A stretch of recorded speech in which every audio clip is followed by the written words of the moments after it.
Il faut croire que vous aimez toujours tout compliquer. Cette semaine, de nouveau, vous n'avez pas su vous mettre d'accord. La sécurité, l'amour, choix crucial et complexe. Un seul petit vote près. C'est suivre la foule pour tenter de se mettre à l'abri, qui a finalement remporté les votes de cette 12e semaine. Une terreur comme je n'en ai jamais connue me noue les tripes. Je sais que quelque chose d'horrible est en train de se dérouler, là, juste à l'intérieur. Je suis donc mes amis dans l'espoir de trouver du réseau pour prévenir les secours, tandis que des cris continuent de retentir dans le manoir. Des cris horribles, interminablement longs et suppliants. Puis, je discerne une voix qui surpasse toutes les autres et qui retentit dans la nuit profonde, me clouant sur place. Elle sonne comme un appel à l'aide, déchirant. Sacha!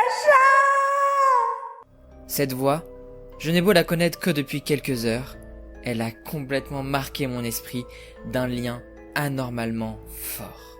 C'est Mélodie qui vient de m'appeler de l'intérieur de la vieille maison. En entendant ce cri, j'ai ressenti tout ce qu'un être humain est sûrement capable de ressentir. De la terreur, du doute, de la honte, de l'amour et de la compassion. Sans que je parvienne à expliquer pourquoi, c'est vrai, n'importe qui se moquerait du simple baiser que nous avons échangé. Ce cri a réveillé du courage en moi. Quoi qu'il se passe à l'intérieur, je sais au fond de moi que je ne peux pas l'abandonner. Je ne me le pardonnerai jamais. Clara et Lucille m'interrogent du regard. Tout comme moi, elles ont entendu mon prénom déchiré la nuit. Et elles ont visiblement compris que je ne comptais pas rester planté là. Et merde. Bon, je viens avec toi. Je peux pas te laisser aller là-bas tout seul. On sait même pas ce qui se passe. Et puis, c'est peut-être encore une grosse blague de Victoria. Enfin, j'en sais rien, mais je me dis qu'elle en serait capable. Elle se tourne ensuite vers Clara. Va rejoindre les autres et essaie de voir si t'as du réseau, hein. Mais t'as cru quoi, toi? Tous ceux qu'on a vu s'enfuir ont sûrement déjà appelé les secours. Vous y retournez? J'y retourne. Je te rappelle quand même que de nous deux, Lucille, la chochotte, c'est toi. Allez, on fonce! Ils se mettent tous les trois à courir en direction de la porte d'entrée du manoir, en 25. What do you want from me? What do you want from me? What are you wondering? Why do you know? Why are you scared to know? Oh mon Dieu! Mais qu'est-ce qui s'est passé ici? C'est Clara qui vient de lâcher ça dans un murmure d'épouvante. De son côté, Lucille tente du mieux qu'elle peut de contenir les spasmes de dégoût qui lui secouent l'estomac. N'y arrivant plus, elle se dirige dans un coin de l'entrée pour vomir.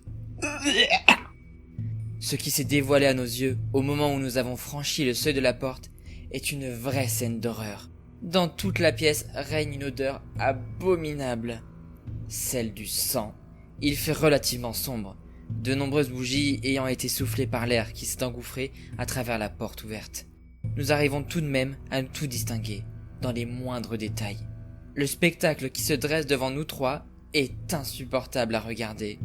4 corps sans vie gisent dans la pièce, au milieu d'une mare de sang, si abondante qu'elle a complètement imbibé l'immense tapis perçant recouvrant le sol. Accrochée au lustre, une jeune fille en costume de fée bouge dans un léger balancement, tel un pendu inanimé. Un autre corps repose à cheval sur la rambarde sculptée de l'escalier en marbre, comme si la personne avait tenté de s'enfuir sans y parvenir. Les visages des victimes sont figés dans une expression de terreur. Nous devinons que leur dernière vision a certainement été insoutenable. Mais c'est pas possible ça. C'est un véritable cauchemar. Qui est-ce qui a bien pu faire ça? Ou quoi? Ça peut pas être une blague de Victoria, là. C'est un massacre. Un vrai... Je m'arrête en entendant ces mots qui viennent de sortir de ma bouche et tente une explication. Et si... Enfin... C'est peut-être stupide, mais si l'histoire de Victoria était vraie... Tu parles de celle du baron? Je jette un regard interrogateur à Clara.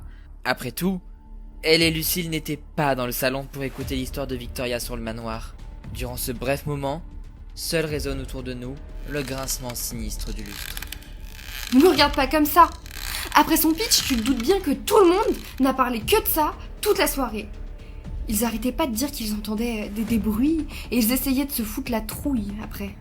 Ça leur a franchement pas réussi, hein. Mais les gars, franchement, on parle de fantômes là. De fantômes. Et ça, je suis désolée, mais j'y crois pas du tout. Il faut qu'on sorte de là et qu'on s'en aille appeler les flics tout de suite. Une main dégoulinante de sang vient de lui saisir le mollet. Dans un dernier spasme, une des victimes, se trouvant au sol, tente difficilement d'articuler quelques mots derrière son masque de monstre de Frankenstein. L'histoire vraie. Nous entendons tous les trois son dernier souffle, un râle bas qui s'atténue doucement, tandis que sa main retombe sur le sol. Clara se prend la tête entre les mains et tente de calmer sa respiration. Lucille est figée sur place, la bouche ouverte. Quelques secondes passent alors que nous tentons de comprendre ce qu'il vient d'arriver. Puis, je me secoue mentalement. De toute façon, quoi que ce soit ou qui que ce soit, faut pas qu'il nous trouve. On cherche Victoria et Mélodie et on se casse d'ici direct. Mais c'est du suicide.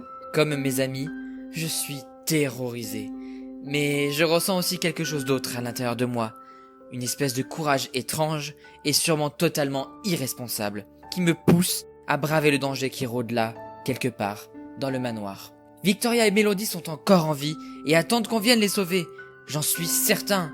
Ou bien j'essaye de m'en convaincre. À la pensée de Mélodie, je n'ai qu'une hâte, la retrouver. Pensée immédiatement interrompue par la peur qu'il lui soit arrivé quelque chose à elle et à sa sœur. Je reprends alors, en continuant de chuchoter. Franchement, repartez. Allez chercher du secours. Je veux pas qu'il vous arrive la même chose. C'est pareil pour nous. Tu t'imagines qu'on va te laisser là, tout seul, et rentrer tranquillement? Non, Sacha, on vient avec toi. Mais faut se brouiller. Tu penses qu'elles sont où? En réfléchissant brièvement, je me rappelle la dernière fois où j'ai vu Mélodie. Je l'ai alors laissée à l'étage pour retrouver Lucille et Clara, pendant que Victoria terminait sa visite en haut. Mais elles ont peut-être bougé depuis. Si vous voulez que Sacha commence par fouiller le rez-de-chaussée, c'est en 26. Si vous pensez qu'il faut que Sacha aille à l'étage, c'est en 27.